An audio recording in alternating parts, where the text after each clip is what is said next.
Andy, it's Thursday. That's right. It is. And we are talking about the Oscar nominees. They just came out today. I got up early at 7 a.m.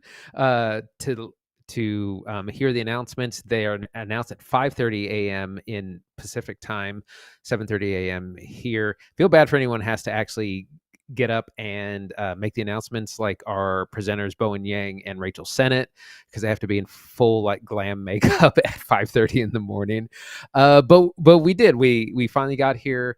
Man, the Oscars are, it's a crazy thing, and award shows in general are really, it's a bizarre thing. And I want to remind the audience that it is not a meritocracy at all. It's kind of a dirty game. All the studios campaign for different features. They put money behind them. They, invite people to different dinners, or that they have the stars show up to different things. There's lots of campaigny things you can do. Timothy Chalamet is going to be the guest musical artist and host for Saturday Night Live this weekend. That's part of his campaign. So there's a lot that goes into it. Sometimes the studios get behind some features more than others, and people kind of seem confused by that sometimes. But the nominees are here, and we're ready to talk about them. Zach, any thoughts before we jump in? Yeah, I think people after the Golden Globes have been talking a lot about this movie, Emilia Perez, which we reviewed on the show, which is a fine movie. I think Emilia Perez is fine. I don't know if it's deserved of the flowers it's getting, and I'm really surprised at the backlash from people who don't like it and are really upset at it. But it's important to remember that this is a business. We've covered a lot of Oscars in the past. We've been doing this show for a while now. And like, we're always surprised at some of the things that come out. We're surprised at people who don't get nominations, who should. We're surprised at people who we didn't think were going to be recognized that were. 13 noms seems like a lot, but like, I've seen a lot of people come and go and walk away with nothing that got nominated. I've seen people get nominated, win everything they were going to get. Just because Emilia Perez is leading the charge does not mean it is time to hit the panic button on cinema. It's fine. I'm excited to talk about what's here, though, because there's some real winners. There's some quality snubs. We'll talk about Emilia Perez at the end, I think. Yeah, like I said, there's I think my overall impression is most things that we thought would get nominated did. There hasn't really been any surprises. I think some of the snubs are and aren't surprising there. We'll get into that. But why don't we start with Best Picture? Yeah, Best Picture. First one is, I got it right here on screen for you watching on YouTube. 10 noms this year. Nominees are Emilia Perez, The Brutalist, A Complete Unknown, Conclave, Wicked, Anora, The Substance, Dune Part 2, Nickel Boys, and I'm Still Here. We have seen all but two of these on the pod. You haven't seen I'm Still Here, right, Andy? I have not.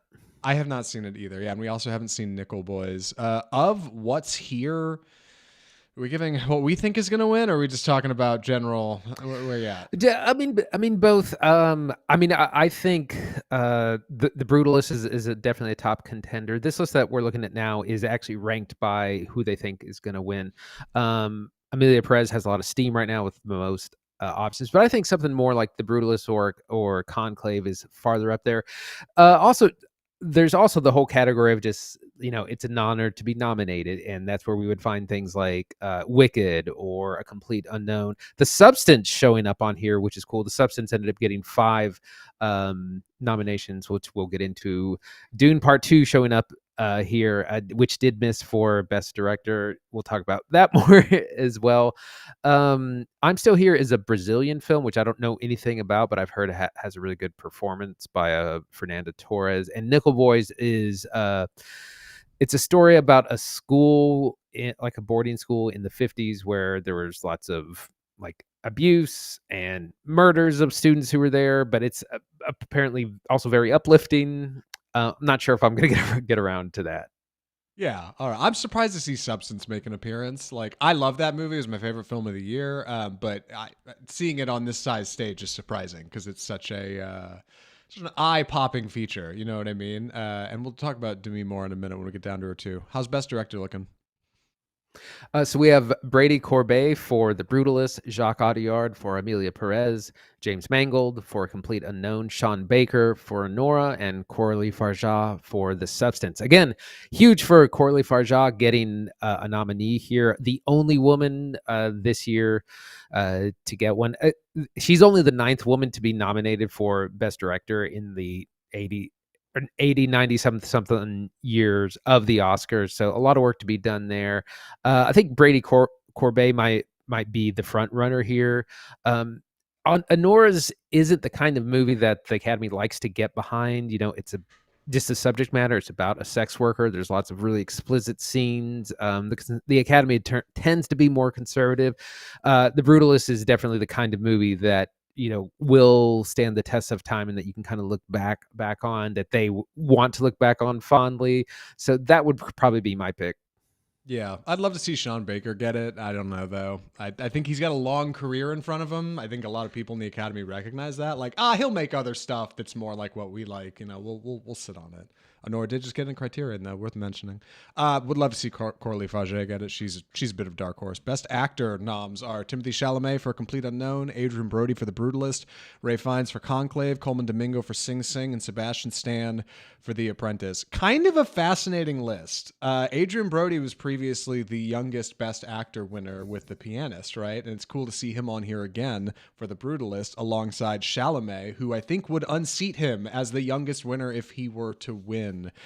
We do have him on the front of this list here, but I'm not so sure. Ray Fiennes had an incredible performance in Conclave, though I heard that apparently they weren't campaigning a lot because he's just not really into that. So I don't know exactly how the money moves around there, but if it moves as they say, then he may not be the winner. Coleman Domingo, we love to death, and I haven't seen Sing Sing yet. Hopefully I can get that to an A24 theater. A24 can get that to a theater near me soon.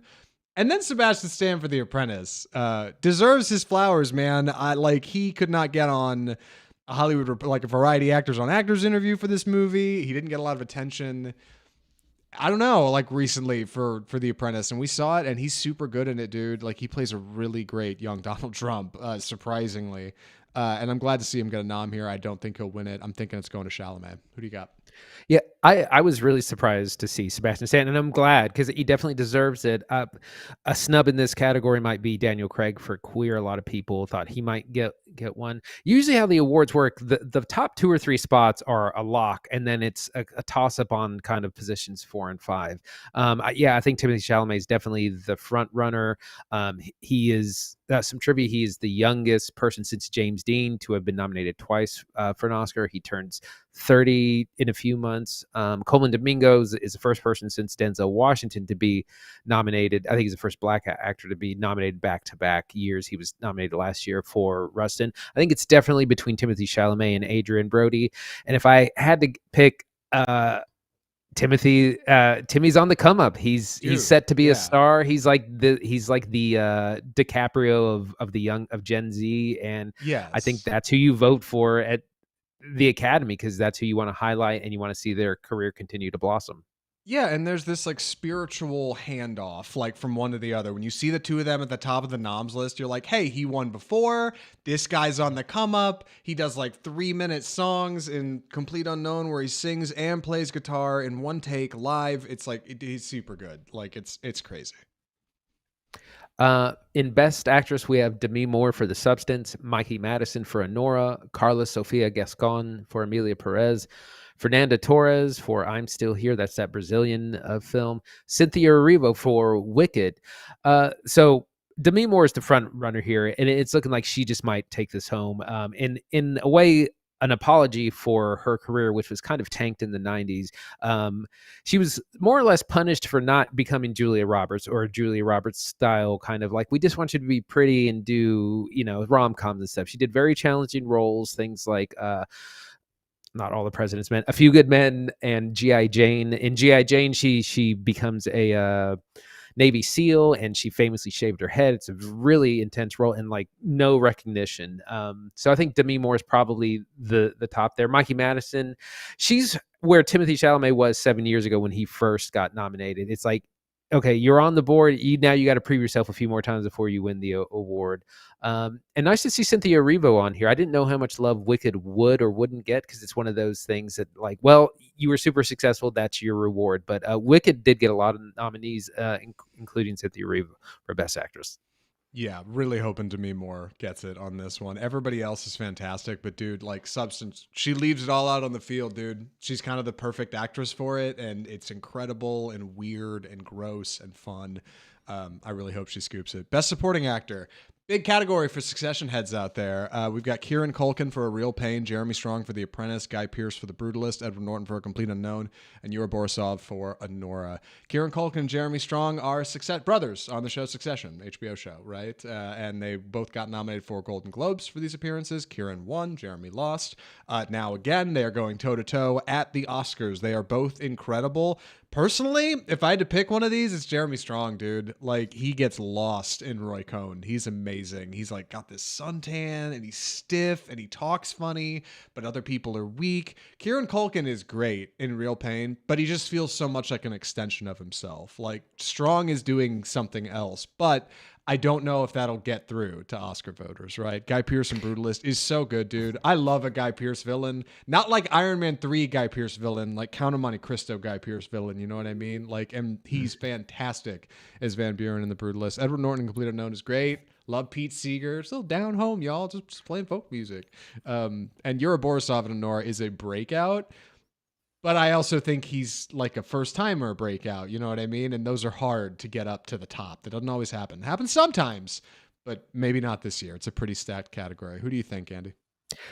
I'm thinking it's going to Kieran Culkin, mostly because that movie will just resonate with voters. I think more The Apprentice has been kryptonite. No one wants to go near it, so I don't see people voting for that. A lot of people just don't flat out want to watch it. And newsflash, most of the Academy Award voters do not watch every film. A lot of times they just vote for names and vote for buzz. It's like, it's a lot to do, and that's just how it goes.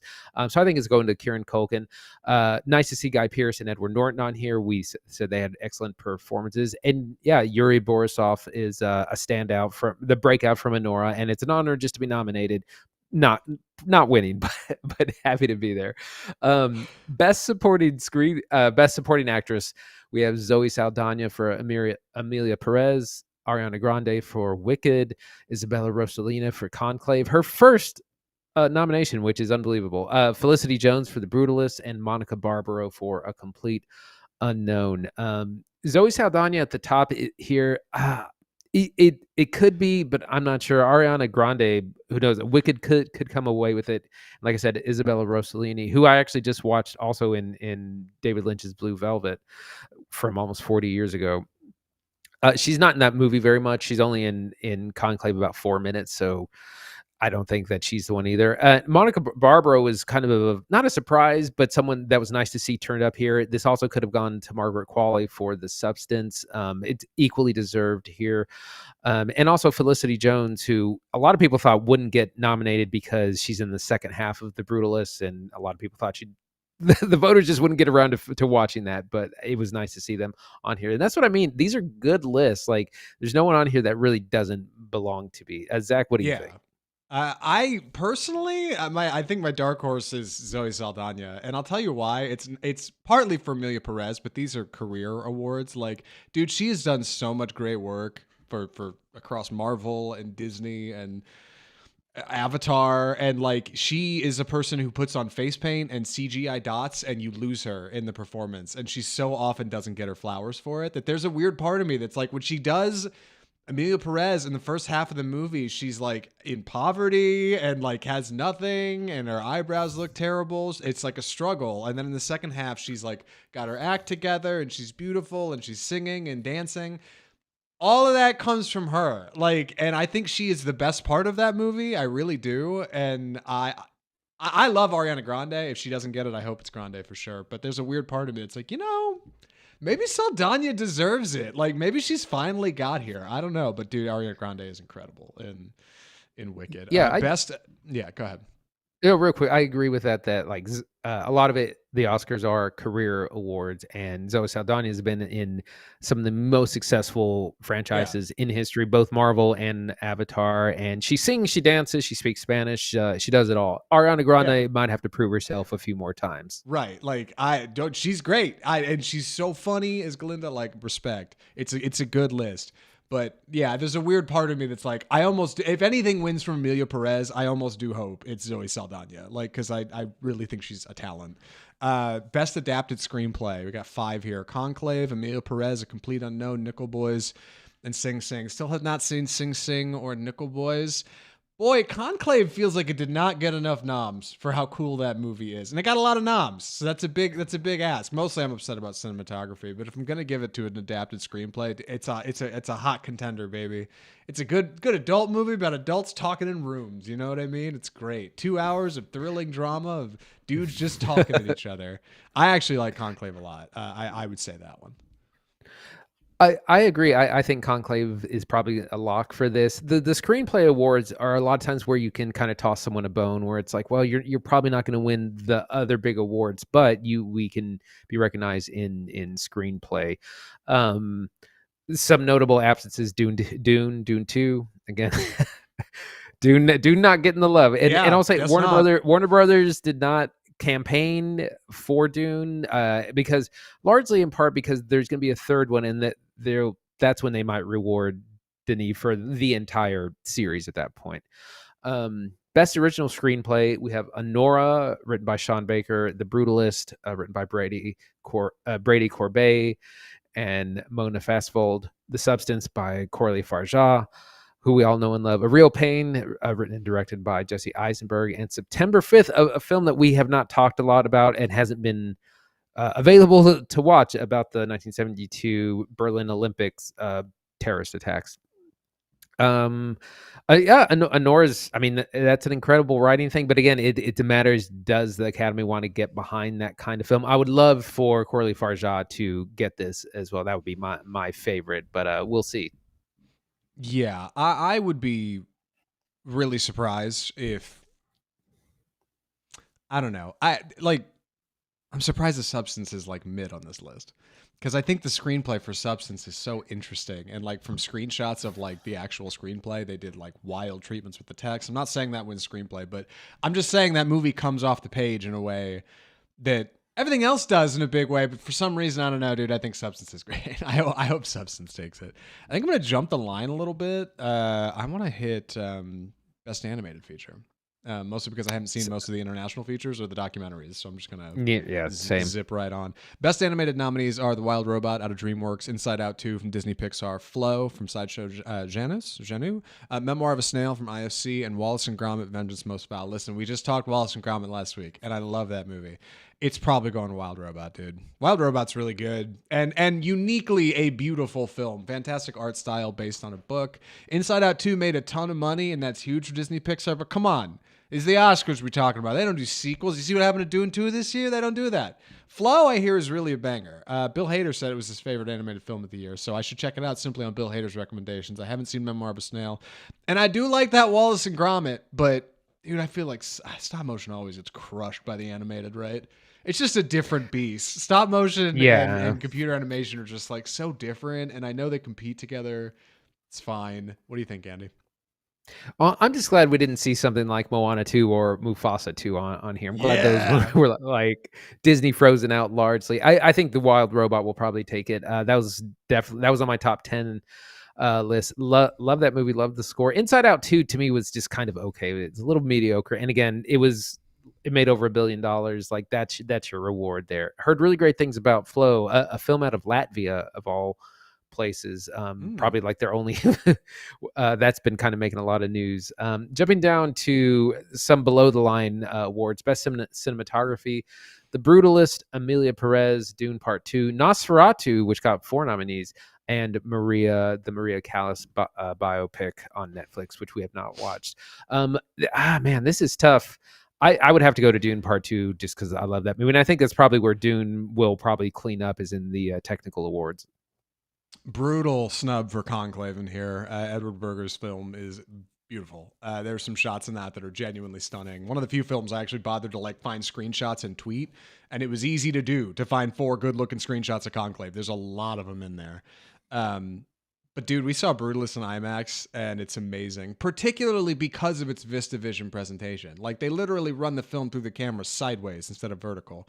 I know that doesn't sound that weird, but it is, dude. Like, they are shooting in a different format and presenting on large format screens in a new aspect ratio. Like, there's just a lot going on in Brutalist that's really cool. So I do like it a lot. If it's not Brutalist, I do hope it's Dune Part 2, dude. That movie deserves some flowers. Good God. It can't get enough W's in here. Like, Warner Brothers gave it nothing. Costume design, a quick one. Wicked, A Complete Unknown, Conclave, Nosferatu, and Gladiator 2. Probably Wicked, right? Probably Wicked. Like, I think it's going to have to be Wicked with a bullet. I know it's based on a Broadway play. Obviously, they can pull a lot from that. But also, there's like dozens of extras in that movie, man, like hundreds at one point. Like, they go to the Emerald City. There's a lot going on in Wicked. I think it might have to be Wicked. Everything else is good. Wicked's really good. Also, Nosferatu. Glad to see them made an appearance, right? Love that. Yeah, this is definitely one of the categories where you can toss someone a bone so Wicked can get something where it's not going to get probably either the acting awards or Wicked was not nominated for Best Director, John M. Chu. It's kind of a snub. So this would be a good place for them to win in Best Costume Design. Moving on to Best Film Editing, Anora, Emilia Pérez, Wicked, Conclave, The Brutalist. I'm surprised that Conclave isn't higher up on this list. I really don't. I couldn't say Zachy. I think you'll have to speak more for this. I feel like it could kind of go to anyone.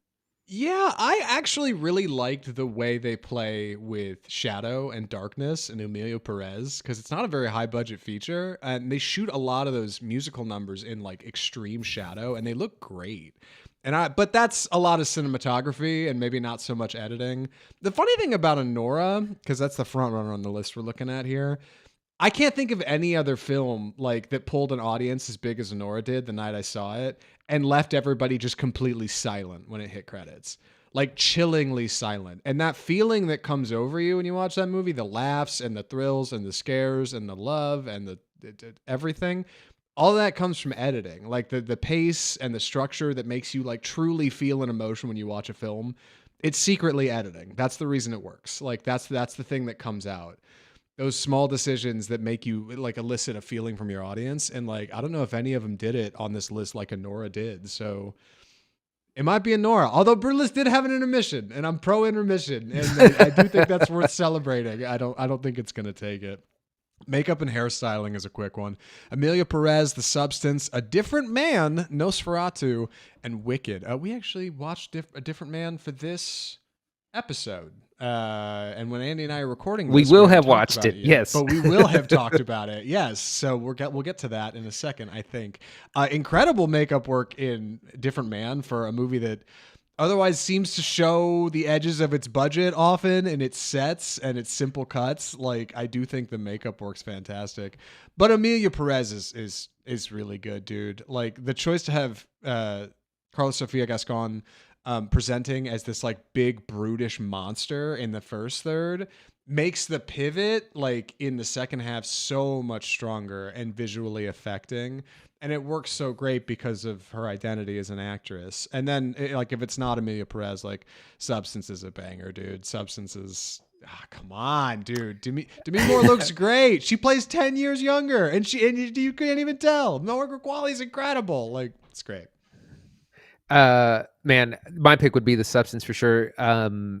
Demi Moore sat in that makeup chair for like 9 hours to get ready on some of those days, and like that's extreme. And even if when you're like rich and famous, getting paid millions of dollars, it's still like sitting in a makeup chair for 9 hours is just grueling. And when she tells that story to other actors, the other actors are like horrified because they're like, I could never do that. Like, it's half the day. Best original score, The Wild Robot, Emilia Perez, The Brutalist, Conclave, and Wicked. I think I actually added all of these to my playlist except for Emilia Perez. The Wild Robot's got a great score, but of this, I would think either The Brutalist or Conclave. This was a big snub for Challengers. Challengers got no nominees, and a lot of people thought it would get in Best Original Score. Nothing for Challengers. But of this list, I want to say either Conclave or The Brutalist. Yeah, I am really surprised Challengers isn't on here. Trent Reznor and Atticus Ross pulled out an absolute banger score.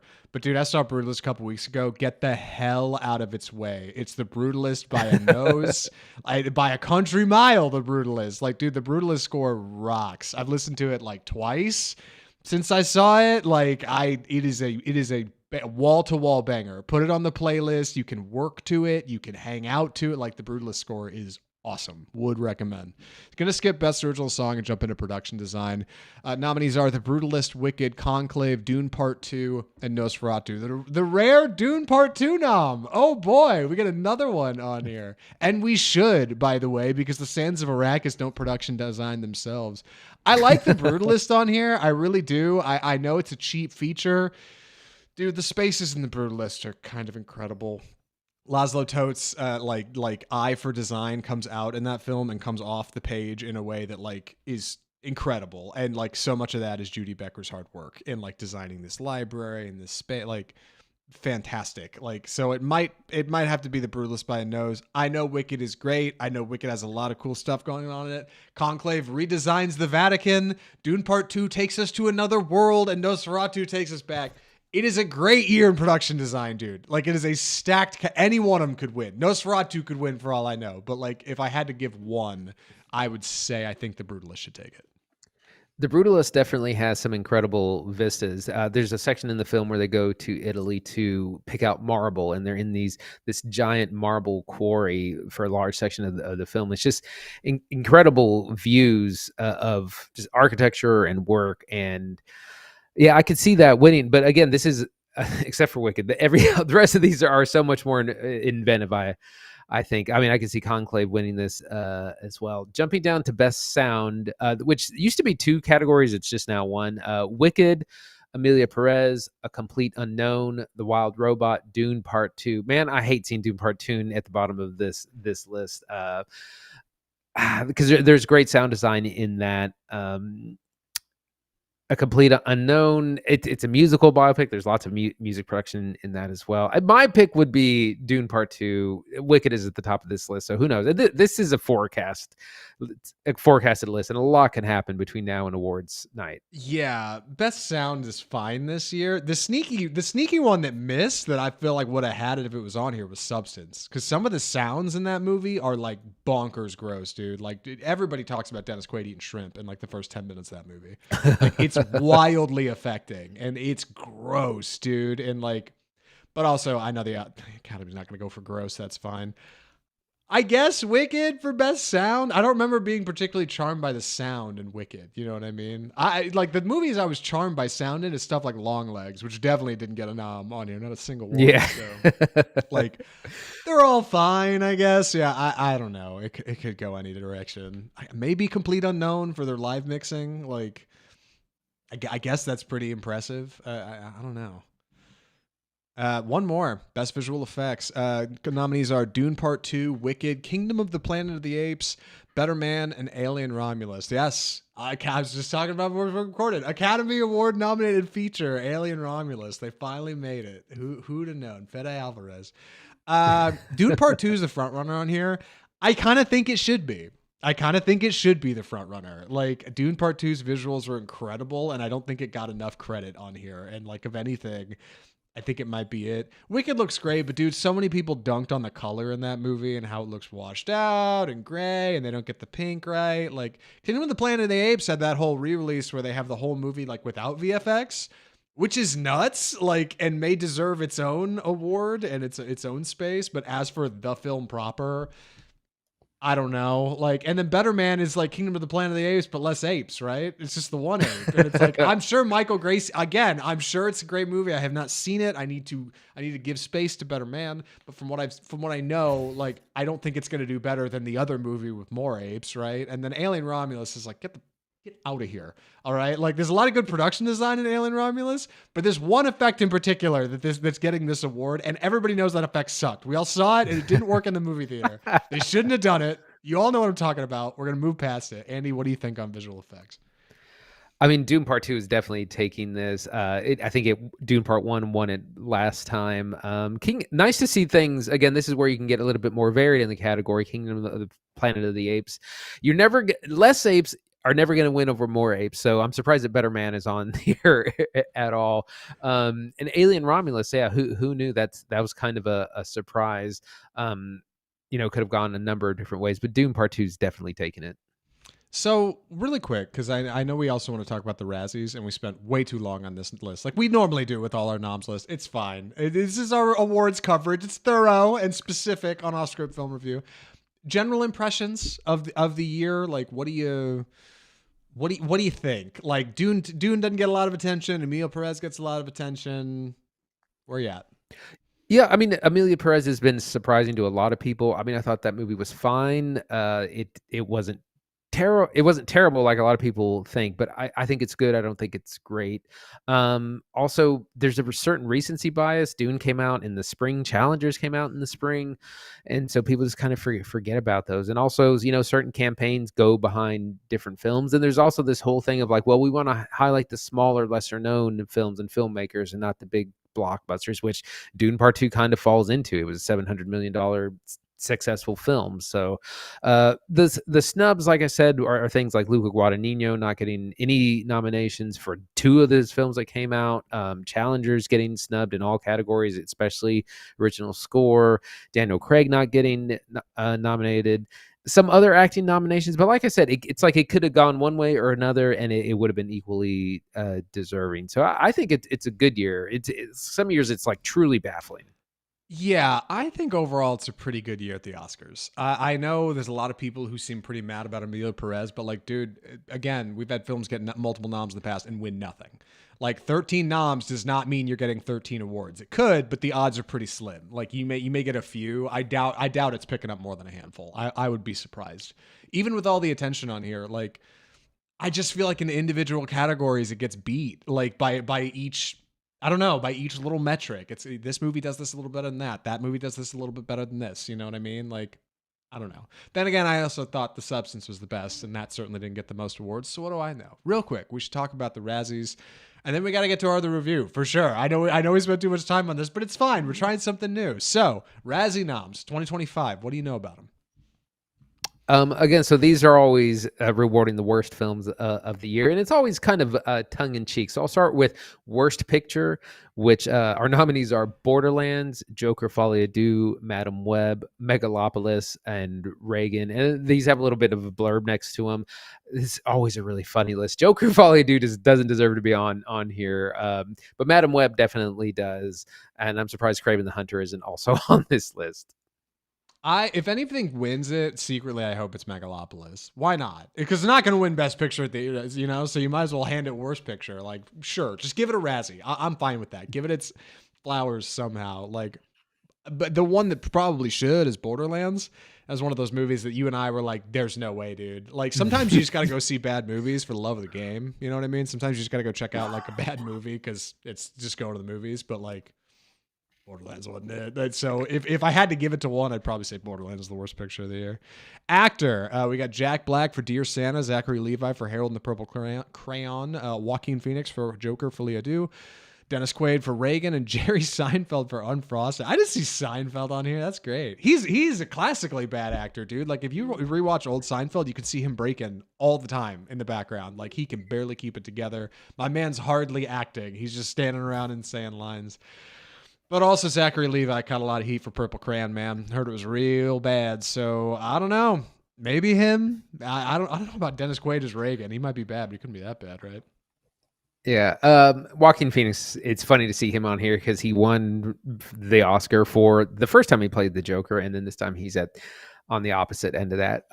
Worst actress, we have Kate Blanchett for Borderlands, Lady Gaga for Joker, Folie à Deux, Bryce Dallas Howard for Argyle. Remember Argyle? That came out this year. Oh God, yeah. Dakota Johnson for Madam Web, Jennifer Lopez for Atlas. I would have to go with Dakota Johnson for Madam Web. She so does not want to be in that movie at all. Yeah, I think you're right, dude. She seems to know exactly what movie she's in, and she so doesn't like it. But she's getting that paycheck. That's what's important. Supporting actor for Jack Black for Voice Only in Borderlands, Kevin Hart in Borderlands, Shia LaBeouf in drag in Megalopolis, Tahar Rahim for Madam Web, and John Voight for Megalopolis, Reagan, and Shadowland and Strangers. 3 movies, 3 or 4 films. Good God. I don't know. First off, it's got to be one of the Megalopolis boys for sure.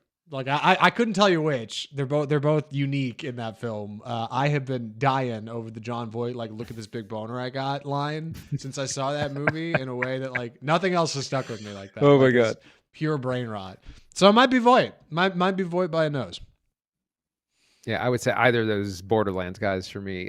Supporting actress, we have Ariana DeBose for Argyle and Craven the Hunter. Oh, that's Oscar winner Ariana DeBose, who won for West Side Story a few years ago. Leslie Ann Down as Margaret Thatcher and Reagan. Emma Roberts for Madam Web, she's hardly in that. Amy Schumer for Unfrosted, and FKA Twigs for The Crow. I feel bad for Aw. Ariana. I feel bad for Ariana DeBose because she's in Come like on. just had a Yeah. bunch of mediocre movies since her Oscar win. I gosh, that's hard to F- say. Like I said, Emma Roberts is hardly in that. yeah, FK Twigs is like punching down on a new kid. Like, oh come on. Like, yeah, she's not that good, but like she's not supposed to be that. Like, okay, all right, that's yeah. I don't know, dude. If I was trying to be funny, if I was the Razzies and trying to pick who I thought was the funniest answer, it's Ariana DeBose. I don't think she's that bad though. Also, I'd completely forgotten about Argyle. I signed up for Apple TV the other day to watch Severance season 2 and saw it on there on the front page and was like, oh my god, you guys are advertising this like it's a good watch. Crazy. Director S.J. Clarkson for Madam Web, Francis Ford Coppola for Megalopolis, Todd Phillips for Joker Folia Do, Eli Roth for Borderlands, or Jerry Seinfeld for Unfrosted. I got that Megalopolis bias, man. I can't help it. Like, I can't help it. I got to tell you. What do you do when you're making a bomb and you know it? You say, I'm making it anyway. I don't care. You know what I mean? Like, how could you not give it to him? Then again, Todd Phillips for Joker Folia Do is tempting because, like, what was he doing with that movie? Like, he had to have known the whole way down, right? Like, maybe he didn't. I don't know. Could have been artful bliss. What do you think, Andy? I think probably for me it's S.J. Clarkson for Madam Web because Madam Web I think is truly atrocious, even worse than Megalopolis. Like Megalopolis is a huge swing and kind of a brilliant disaster. Madam Web is just bad from beginning to end. Worst on-screen combo. This is a fun category they have. They said any two obnoxious characters from Borderlands, any two unfunny comedic actors from Unfrosted, the entire cast of Megalopolis, Joaquin Phoenix and Lady Gaga for Joker Folia Do, and Dennis Quaid and Penelope Ann Miller. These are always so funny. I got to say, the entire cast of Megalopolis is really funny. Come on. How is it not the entire cast of Megalopolis? Wall to wall bad, right? Like, give them their flowers. That's just me. Prequel, remake, ripoff, or sequel goes to The Crow, Joker Folia Do, Craven the Hunter, Mufasa the Lion King, or Rebel Moon 2, The Scargiver. The rare Rebel Moon 2 appearance on the Razzies list this year. Hard to say that's not it. I mean, it's so far down here you nearly forgot about it. Or you forgot about Rebel Moon Part 1, right? If I had to give it to one, it's Mufasa, baby. Who asked for it? I don't care that it made $1 billion. What's the big idea? Who do you think you are? I am. Yeah, that's it for me. This is a funny category. Yeah, because most of these are actually misfires. Like The Crow is just it's trying, it's not getting there. Joker 2 not hitting. Craven the Hunter, it had some good things, but mostly a miss. Mufasa, I've heard it's just real mediocre. I would give it to Rebel Moon 2, The Scargiver, because no one saw that, and it was like, it's part of this big Zack Snyder thing. It's on Netflix. No one watched it. And finally, our last category, worst screenplay, Joker Folia Do, Craven the Hunter, Madam Web, Megalopolis, or Reagan. Again, my heart in all of these is Madam Web, so that's who I would give it to. Yeah, I don't know if I'd hand it to Megalopolis here. I think the screenplay actually, listen, I think the screenplay to Megalopolis had a little bit of merit, and I mean that. All right, there's something to it. Probably Madam Web. Come on, I mean it's just clunky the whole way down. Razzies, Oscars. What a segment, Andy. Just like always, we took too long on this thing, but I love talking about it, and that's what's we love being thorough. I mean, looking forward to 2026. You feel like you're seeing anything coming out that's gonna top these numbers? Is Wicked 2 going to take the place of Wicked 1, or is it doomed in the sequel whatever? What do you think? I mean, it's all the big stuff. Yes, like you said, Wicked Part 2 for good. Avatar 3 comes out this year. That'll be big. Superman. We'll see if any of the Marvel stuff. The film festivals are starting now, and then they'll continue into the spring. And when we get to Cannes, that's when the big stuff was, because Anora and The Substance premiered there. Anora won the Palme d'Or, the top prize. The Substance won Best Screenplay. So we kind of have to wait till May to kind of get a better idea of what some of our best picture contenders are going to be. We will be covering the Oscars when they air, like we always do. Shout out to Dr. Draper for getting up early, and watching them. I did not get up early. Probably should. Maybe next year. Maybe I'll suit up. But that's it. That's the Oscar noms for 2025. We've reviewed them. We're here and now we're there, and that's the whole thing. Back to our regularly scheduled programming. I think also subscribe to Off Script Film Review on your favorite platform. It's important to plug things. Yeah. That's the game. Andy, any hot takes? So there's a little under 40 days until the actual show, which is on Sunday, March 7th and March 2nd. Sorry. So that's when we'll find out who the winners are. I love it. Stay tuned. Yeah, that's it.